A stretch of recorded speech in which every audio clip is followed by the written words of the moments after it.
Alright. Hey, what's up, guys? Welcome to the Silverstein Interview. Tell me where you're from and what your name is and what you do. Hey, my name is Bill, and I'm 19 years old, and I play bass guitar, and I'm from Burlington, Ontario. I'm Josh Bradford. I'm 22 from Burlington, Ontario, and I'm really into bad facial hair and playing guitar.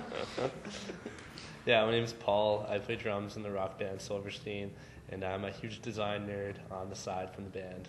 He likes cookies. And I'm a cookie monster. I'm Shane Toll. I'm the singer for Silverstein, 23 years old from Oakville, Ontario. That's really all I do. Hi, I'm Neil Beauchart. I'm 23 years old. I play the guitar, and I like baseball.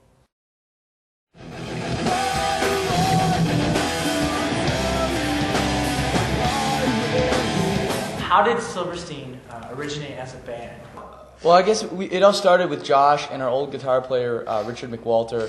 I think they were in you guys were in a high school jazz band together or something weird like that. And I guess from playing that weird kind of music, they realized they had similar interests in punk rock and hardcore and stuff. And they were in some other bands. And I guess you guys just wanted to start something new. And they found me on a local message board, the 905 board. And I was singing and playing guitar in another band, and I wanted to do something a little different. So from there, Silverstein just got formed as a side project. All the different members of the band were playing in other bands and doing other things, and we just wanted to do something really different.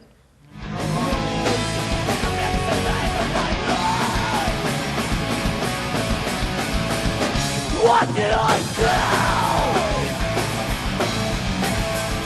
How has being on the label changed, the direction of the band?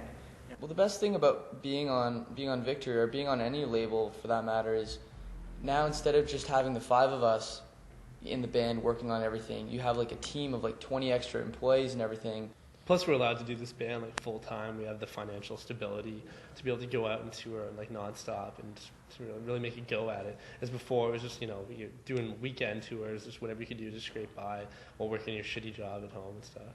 Now, the CD, when broken, is easily fixed. Who did the artwork for this?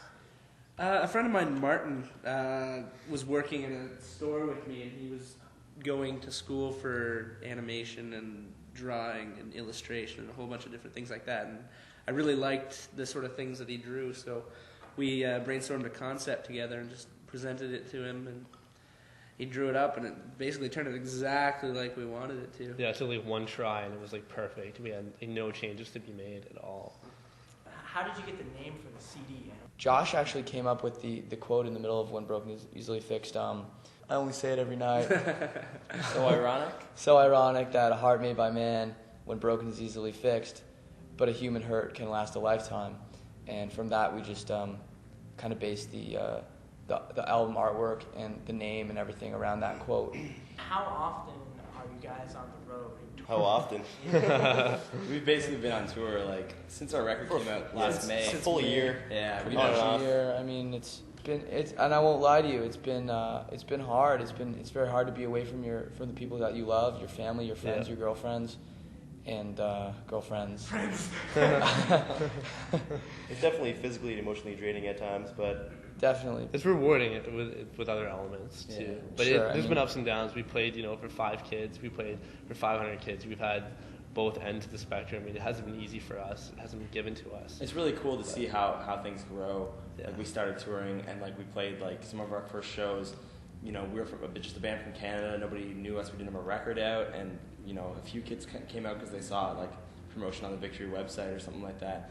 And yeah, it was maybe 10 or 15 kids, and then now we're on tour and we're playing to Hundreds of kids, headlining, you know what I mean? Playing festivals, and it's just really just been a big growth in the last year. Has that changed the direction of the band?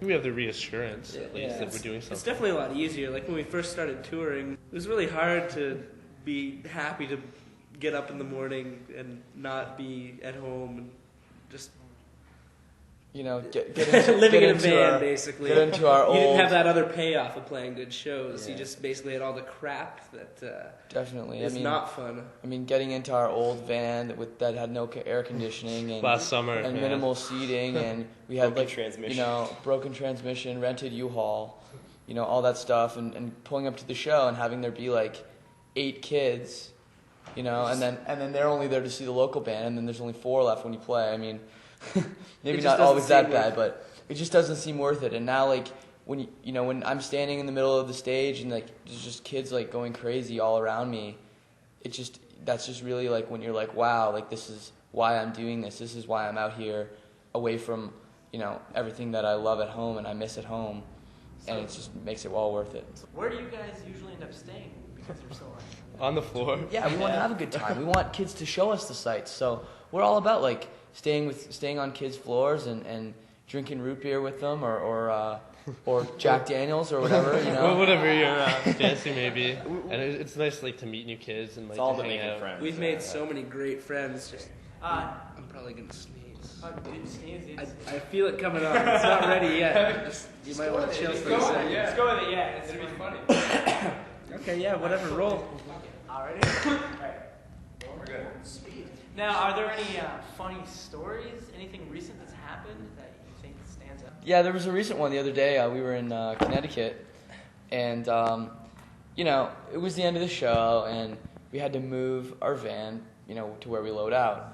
So a lot of times it's I'm not the one with all the equipment, so I just kind of go and I usually move the van around. So I pull in the van, and I'm like, okay, well I have to back it up, but it's kind of a oh, it's pouring rain outside, of course. I mean, we have to Has load been out. all day. Right. Terrible weather. All week, actually. Yeah. Pretty depressing. Right. But anyways, the van was kind of the wrong way, so I decided I would, turn it around a little bit. But, you got the van in the trailer, so I'm jerking it this way, all around. So finally, like about, 18 three-point turns later, I'm on my way to be backing up into the, like, kind of loading zone where we got to be. So finally, and this is a good 10 minutes later, I finally stop and I get out. And this guy runs out of the trailer. He had been in there the whole time, but the thing was, he was naked since earlier, since it was raining all day. He had fallen down a muddy hill, gotten all his clothes muddy, so he was in the back of the trailer changing his clothes. How's that fall go again? How was it from your perspective? It was terrible. Oh, that hill was awful. I was walking down the hill. I was walking ahead of him. We were walking on our way back to the venue, and I was walking down the hill. I was being so careful. It was that bad. It was like so muddy. It was like a 30-foot muddy slip and slide. I had some kind of feeling that he was going to walk down that hill and actually slip and fall, and he did. I made it about I actually 4 thought about steps, that. and then I slid. So Oh, he's man. naked in the back of the van. Following around in the Birch boxes flying towards Yeah, him. everything all over the Everything. place. luggage, clothes and all over the place. And the whole time he's in the back of the trailer, I'm trying to get a hold of him on the cell phone, right? Yeah, we didn't know where He's it not was. answering the phone. Yeah, Like, we're like, like- ringing, we're like- but I couldn't find my phone. We're like, what the hell? Where's Josh? Why isn't he loading out? I ended up wedging myself in between our luggage and our merch and just riding it out. And then I mopped my naked, muddy body off with a sweaty T-shirt. sorry, bro. and I didn't It's know. all right. Did Things you happen. sell that t-shirt? No, I washed it and going I on plan to eBay. wear it tomorrow. The deal's gonna put on eBay. It's definitely being in this band is a sacrifice in a lot of sense. I mean, me and Paul both dropped out of college. We were pretty seriously into that, and we dropped out to do this full time because, growing up, this is what we always wanted to do: just play music all the time and tour the world and have just kids come out to your show and just be all about it, and it's sweet.